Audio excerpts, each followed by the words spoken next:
Hello friends, welcome back to my channel divine tutorials. Friends, जैसा कि कल मैंने आप लोगों को हिस्ट्री की स्टार्टिंग से एक वीडियो दिया था जिसमें इतिहास की शुरुआत हुई थी, यानी कि भारत के इतिहास से। तो फ्रेंड्स, मैंने आप लोगों को इसके बारे में बताया था, यानी प्राचीन भारत और प्राचीन भारतीय इतिहास के स्रोत, जिसमें कि धर्म ग्रंथ एवं ऐतिहासिक ग्रंथ से मिलने वाली महत्वपूर्ण जानकारी बताई थी। और इसके बाद मैंने आप लोगों को 4 वेद बताए थे, जिसमें कि ऋग्वेद, यजुर्वेद, सामवेद और अथर्ववेद बताया था। इसके बारे में मैंने पूरी जानकारी आप लोगों को दे दी थी। अगर आप लोगों ने वो वीडियो वॉच ना किया हो तो उसको वॉच कर लीजिए, क्योंकि हिस्ट्री की स्टार्टिंग हो रही है अब हमारे चैनल पर। तो स्टार्टिंग से हर एक चीज़ को अच्छे से समझना बहुत ज़रूरी है, यानी कि हर चीज़ का कॉन्सेप्ट अच्छे से क्लियर होना चाहिए कि आखिर है क्या इतिहास। से लोग कहते हैं कि इतिहास मुझे अच्छी नहीं लगती, इतिहास से तो मैं बहुत जल्दी बोर हो जाता हूँ, मुझे नहीं समझ में आती इतिहास। लेकिन नहीं, समझना तो हर चीज़ को समझना चाहिए, क्योंकि एग्ज़ाम में हर चीज़ से रिलेटेड कहीं ना कहीं से क्वेश्चन ज़रूर पूछ दिया जाता है। तो इसीलिए हम लोग हिस्ट्री की स्टार्टिंग से इस वीडियो में देखेंगे। आज हम लोग इसमें पढ़ेंगे प्रागैतिहासिक काल। तो फ्रेंड्स, मैंने कल आप लोगों को बताया था वेदों के बारे में, बहुत अच्छे से बता दिया था। और फिर मैंने आप लोगों को बताया था विदेशी यात्रियों से मिलने वाली प्रमुख जानकारी। तो देखिए, यूनानी रोमन लेखक बताए थे, जिसमें कि मैंने बताया था टेसियस के बारे में, हेरोडेटस, मेगास्थनीज, डायोनिसियस, डायमेकस, टॉलमी, प्लिनी, इन सब के बारे में बताया था। फिर मैंने आप लोगों को बताया था चीनी लेखक के बारे में, जो कि होते हैं फाइयान, संयुगन, वेनसांग, ये हैं चीनी लेखक। फिर ये आते हैं हमारे अरबी लेखक। तो अरबी लेखकों में आते हैं अलबरूनी, इब्न बतूता। तो इन सब के बारे में कल मैंने आप लोगों को अच्छे से जानकारी दे दी थी। आज मैं लेकर आई हूँ लेक्चर 2, जिसमें कि प्रागैतिहासिक काल और सिंधु सभ्यता के बारे में आज हम लोग जान लेंगे कि प्रागैतिहासिक काल क्या है, यानी जिस काल में मनुष्य ने घटनाओं का कोई लिखित विवरण उद्धृत नहीं किया है। तो फ्रेंड्स देखिए, प्रागैतिहासिक काल है क्या। तो देखिए, जिस काल में मनुष्य ने घटनाओं का कोई लिखित विवरण उद्धृत नहीं किया है, उसको क्या कहते हैं? उसको कहते हैं प्रागैतिहासिक काल। यानी कि मानव विकास के उस काल को इतिहास कहा जाता है जिसका विवरण लिखित रूप में उपलब्ध है। इसके बाद देखिए आता है आद्य ऐतिहासिक काल। एक एक चीज को अच्छे से समझ लीजिए, एक एक चीज को अच्छे से समझते चलिए, जिससे कि कहीं पर भी कोई भी प्रॉब्लम ना हो। तो देखिए, प्रागैतिहासिक काल किसको कहते हैं? जिस काल में मनुष्य ने घटनाओं का कोई लिखित विवरण उद्धृत नहीं किया, उसे प्रागैतिहासिक काल कहते हैं। फिर आता है हमारा आद्य ऐतिहासिक काल। तो देखिए, आद्य ऐतिहासिक काल क्या होता है? जिस काल में लेखन कला के प्रचलन के बाद उपलब्ध लेख पढ़े नहीं जा सके हैं। जिस काल में लेखन कला के प्रचलन के बाद उपलब्ध लेख पढ़े नहीं जा सके हैं, उस काल को क्या कहते हैं? उस काल को कहते हैं आद्य ऐतिहासिक काल। एक एक चीज को अच्छे से समझ लीजिए। अब देखिए, ज्ञानी मानव होमोसेपियंस का जो था, ज्ञानी मानव जो था, उसका नाम था होमोसेपियंस। उसका प्रवेश इस धरती पर आज से लगभग 30 या 40 हजार वर्ष पूर्व हुआ था। इसके बाद देखिए, बहुत ही इंपॉर्टेंट बात है कि आग का आविष्कार पुरापाषाण काल में एवं पहिए का आविष्कार नवपाषाण काल में हुआ था। बहुत ही इंपॉर्टेंट बात।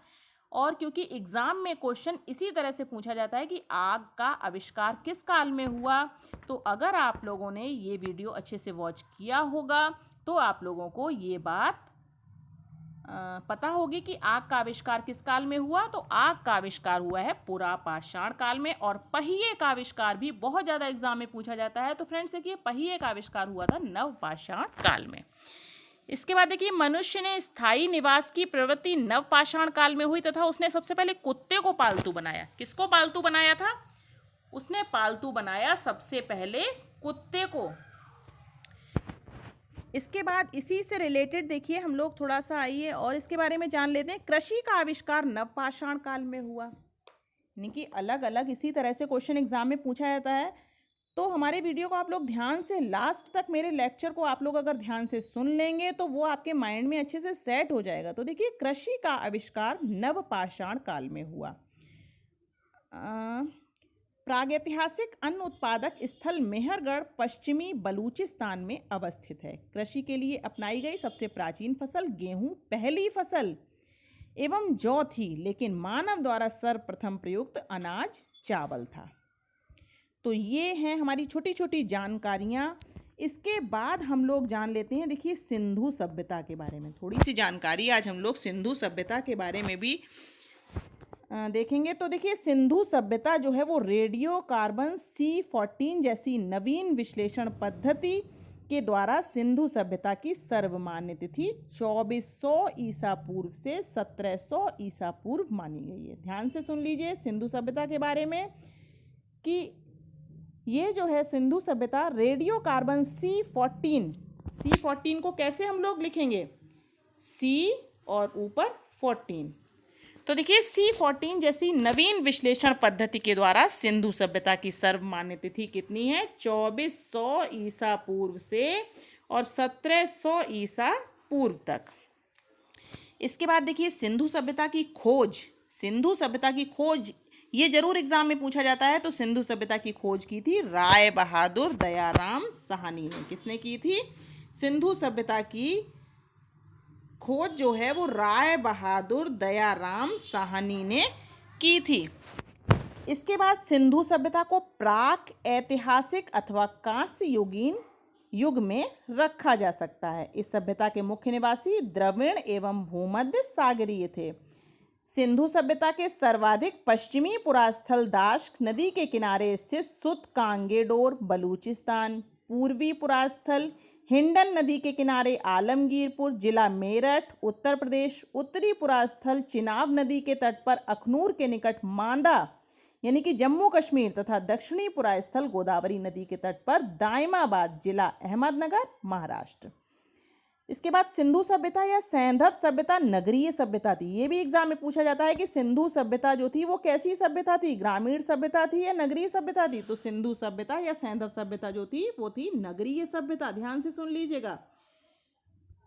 सिंधु सभ्यता से प्राप्त परिपक्व अवस्था वाले स्थलों में केवल 6 को ही बड़े नगर की संज्ञा दी गई है। जैसे कि कौन कौन है?